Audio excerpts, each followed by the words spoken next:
সুপ্রিয় দর্শক, আসসালামু আলাইকুম। কেমন আছেন আপনারা? নিশ্চয়ই ভালো আছেন। আজকের ভিডিওতে আপনাদের সবাইকে স্বাগত জানাচ্ছি।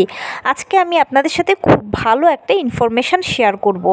সেটা হচ্ছে সিজারিয়ান পদ্ধতির দিন শেষ হয়ে যাচ্ছে, আসছে নর্মাল ডেলিভারির যুগের নতুন অধ্যায়, ইন্ডাকশন পদ্ধতি। জানাবো আজকে এই পদ্ধতির আদ্যোপান্ত সব কিছু। তাহলে চলুন মূল ভিডিওতে যাওয়া যাক। বাই দ্য ওয়ে, মূল ভিডিওতে যাওয়ার আগে একটা কথা বলি, আমি আমার চ্যানেলে pregnancy related, specially normal delivery related অনেক ইম্পর্ট্যান্ট তথ্য ভিডিও আকারে শেয়ার করে থাকি। এই তথ্যগুলো আমার পার্সোনাল এক্সপেরিয়েন্স ও আমার ডক্টরের সাজেশান থেকে নেওয়া। তাই আমার চ্যানেলটিকে যদি একবার আপনারা ভিজিট করেন, তাহলে আপনারা আপনাদের প্রশ্নাতীত মনের অনেক প্রশ্নের উত্তর পেয়ে যেতে পারেন। আমন্ত্রণ জানাবো আমার চ্যানেলটিকে একবার ভিজিট করে দেখার জন্য। এবারে চলুন মূল আলোচনায় যাওয়া যাক। আমি শুরুতেই বলেছি আজকে আলোচনা করব সিজারিয়ান পদ্ধতির দিন শেষ হয়ে যাচ্ছে, আসছে ইন্ডাকশন পদ্ধতি, নর্মাল ডেলিভারির যুগের নতুন অধ্যায়ের সূচনা হচ্ছে। চলুন জানাচ্ছি ইন্ডাকশন পদ্ধতির আদ্যোপান্ত সব কিছুই। উন্নত বিশ্বগুলোর দিকে যদি তাকান, তাহলে দেখতে পাবেন যে সেখানে 80% কিংবা 87-88% ডেলিভারিগুলো হচ্ছে নর্মালে, আর বাকি হয়তো 10-12% ডেলিভারিগুলো হচ্ছে সিজারে। কিন্তু আমাদের দেশের দিকে যদি তাকান, সেটা সম্পূর্ণ উল্টো চিত্র দেখতে পাবেন। আমাদের 80-88-87% ডেলিভারিগুলো হচ্ছে সিজারে, আর অল্প কিছু ডেলিভারি 10-12% ডেলিভারি হচ্ছে নর্মালে, যেটা একেবারেই অনাকাঙ্ক্ষিত। এটার জন্য মূলত দায়ী হচ্ছে কিছু অসাধু ব্যবসায়ী চক্র, অসাধু হসপিটাল, ডায়াগনস্টিক সেন্টার এবং অসাধু কিছু ডক্টর, যার ফলশ্রুতিতে হচ্ছে কি পেশেন্টরা অনেকটা জিম্মি এই পদ্ধতিটার কাছে। দেখা যায় যে পেশেন্টের সব কিছু ঠিকঠাক আছে, কিন্তু অযথাও তাকে বলা হচ্ছে যে হয়তো গর্ভের পানি কম বা আপনার বাচ্চার এই সমস্যা, আপনাকে ইমার্জেন্সি সিজার করাতে হবে।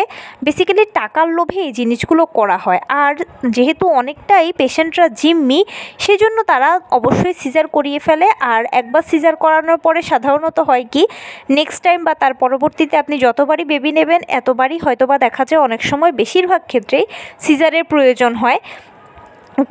এর অন্যতম একটা কারণ হচ্ছে কি, প্রথমবার সিজার করানোর পরে যেহেতু কাটা হয়, পরবর্তীতে যত পেটটা বড় হতে থাকে ততই দেখা যায় যে কাটা স্থানে অনেক ব্যথা হয়।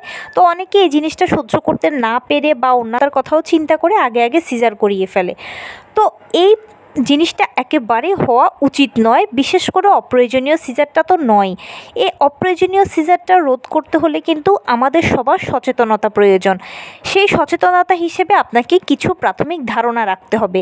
সেই ধারণাগুলোর মধ্যে কি থাকবে, সেগুলোর মধ্যে প্রথমেই হচ্ছে আপনি প্রথম কনসিভ করার পরে 4 বার চেক আপ করাবেন। কোন 4 বার? কনসিভ করার পরে একবার, 5 মাসে একবার, 7 মাসে একবার, 9 মাসে একবার। 9 মাসে যখন আপনি সর্বশেষ চেক আপটা করাবেন, সেখানে দেখবেন যে আপনারও বাচ্চার সব কিছু ঠিক আছে কিনা। মানে বাচ্চার পানি, পজিশান, প্লাসেন্টা, ওজন, সার্বিক সুস্থতা এবং আপনার সার্বিক সুস্থতা, আপনার জটিল কোনো রোগ নেই, যেমন ডায়াবেটিস, হাই ব্লাড প্রেশার, এই টাইপের কোনো জটিল রোগ নেই। মোটামুটি গর্ভকালীন যে ব্যথাগুলো থাকে এগুলো তো থাকবেই, এর বাইরে অন্য কিছু নেই, সুস্থ আছেন। এরকম যদি হয়ে থাকে তাহলে ইনশাল্লাহ আপনার ডেলিভারি নর্মালেই হবে। এটার জন্য আপনি অপেক্ষা করবেন, ধৈর্য ধরে অপেক্ষা করবেন। আর এগুলোর থেকে যদি বিপরীত হয়, যেমন আপনার ডায়াবেটিস, হাই ব্লাড প্রেশার বা অন্য কোনো শারীরিক জটিলতা, বা আপনার বাচ্চার গর্ভের পানি কম আছে, বাচ্চা গর্ভের মধ্যে দুর্বল আছে, গলায় নাড়ি পেঁচানো আছে, ইত্যাদি বিভিন্ন কোনো সমস্যা যদি বাচ্চার হয়ে থাকে, তখন সেক্ষেত্রে হয়তো সিজারিয়ানের চিন্তা করতে হয়। আদারওয়াইজ ডেলিভারিগুলো নর্মালেই হয়, আর বেশিরভাগ ক্ষেত্রে মা বাচ্চা উভয়ই কিন্তু নর্মালের জন্য ফিট থাকে। এখন যেটা বলছিলাম যে ইন্ডাকশন পদ্ধতিটা কী।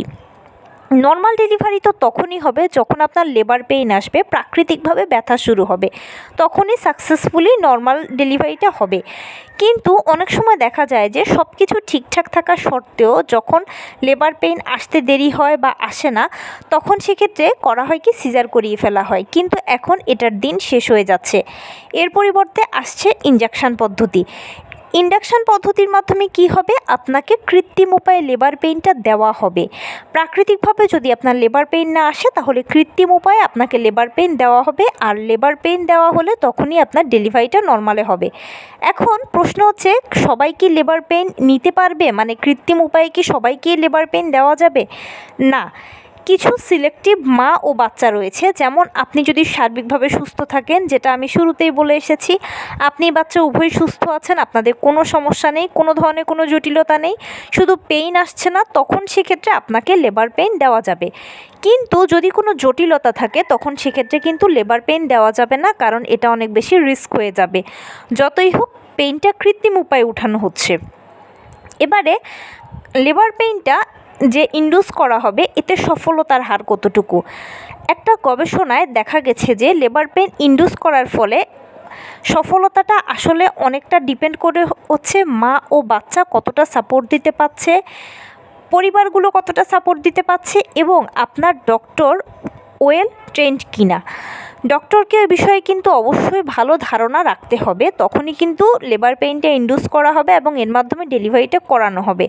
তো এটার ক্ষেত্রে আসলে সফলতা যে সবসময় 100% সেটা নয়, এরও কিছু ছোটোখাটো সীমাবদ্ধতা রয়েছে, যার ফলে দেখা যায় যে সবসময় আসলে 100% ডেলিভারি হয় না, অনেক সময় হতেও হয় না, কিছু না কিছু জটিলতা তৈরি হয়। তবে বর্তমানে একটা গবেষণায় দেখা গেছে যে মোটামুটি সাকসেস রেটটা অনেক ভালো, প্রায় 60%।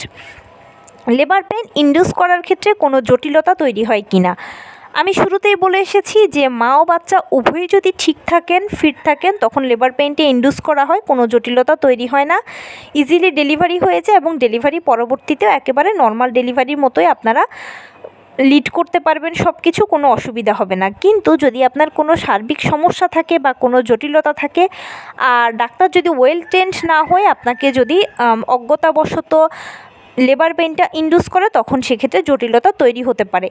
তাই যদি আপনাদের এরকম কারো মনে হয় যে লেবার পেইন ইন্ডিউস বা ইন্ডাকশান যে পদ্ধতি আছে সেখানে যাবেন, তখন সেক্ষেত্রে অবশ্যই আপনার জন্য সাজেশান থাকবে হচ্ছে ভালো একটা হসপিটাল ও ভালো একজন ডক্টর চুজ করবেন, কারণ এক্ষেত্রে হসপিটাল ও ডাক্তারকে অবশ্যই ওয়েল ট্রেন্ড হওয়াটা সবথেকে ইম্পর্ট্যান্ট। হসপিটাল ও ডক্টরের যদি অজ্ঞতা থাকে তখন সেক্ষেত্রে কিন্তু ডেলিভারি প্রক্রিয়াটা অনেক বেশি জটিল হয়ে যাবে, মা ও বাচ্চার জীবন ঝুঁকিপূর্ণ হয়ে যাবে। তাই অবশ্যই খোঁজখবর নিয়ে ভালো একজন ডক্টর ও ভালো একটা হসপিটালে আপনার ডেলিভারি করাবেন, এবং যদি লেবার পেইন ইন্ডিউস করার প্রয়োজন হয় ডাক্তার আপনাকে বলবে এবং ডাক্তারের সাজেশন অনুযায়ী সেটা আপনি করতে পারবেন। কিন্তু যদি ডাক্তার আপনাকে নিষেধ করেন কোনো কারণবশত, তাহলে আমার মনে হয় আর আর্গুমেন্টে যাওয়াটা উচিত হবে না। তো এই ছিল আজকের ভিডিও, কেমন লাগলো বলুন। যদি ভালো লেগে থাকে ও হেল্পফুল হয়ে থাকে তাহলে প্লিজ লাইক, কমেন্ট, শেয়ার করতে একদম ভুলবেন না, আর সেই সাথে আমার চ্যানেলটিকে সাবস্ক্রাইব করার বিনীত অনুরোধ রইল। পাশে থাকা বেল আইকনটি ক্লিক করে দেবেন যেন আমি ভিডিও আপলোড করার সাথে সাথে আপনারা নোটিফিকেশান পেয়ে যান। যদি কোনো প্রশ্ন থাকে কমেন্টসে জানাবেন, আমি রিপ্লাই দেব। প্লাস যদি কোনো পরামর্শ থাকে যে কোন বিষয়ের উপরে ভিডিও বানালে আপনারা উপকৃত হবেন সেটাও জানাবেন, আমি আপনাদের পছন্দের সর্বোচ্চ প্রায়োরিটি দেব। ভালো থাকবেন, সুস্থ থাকবেন। আসসালামু আলাইকুম।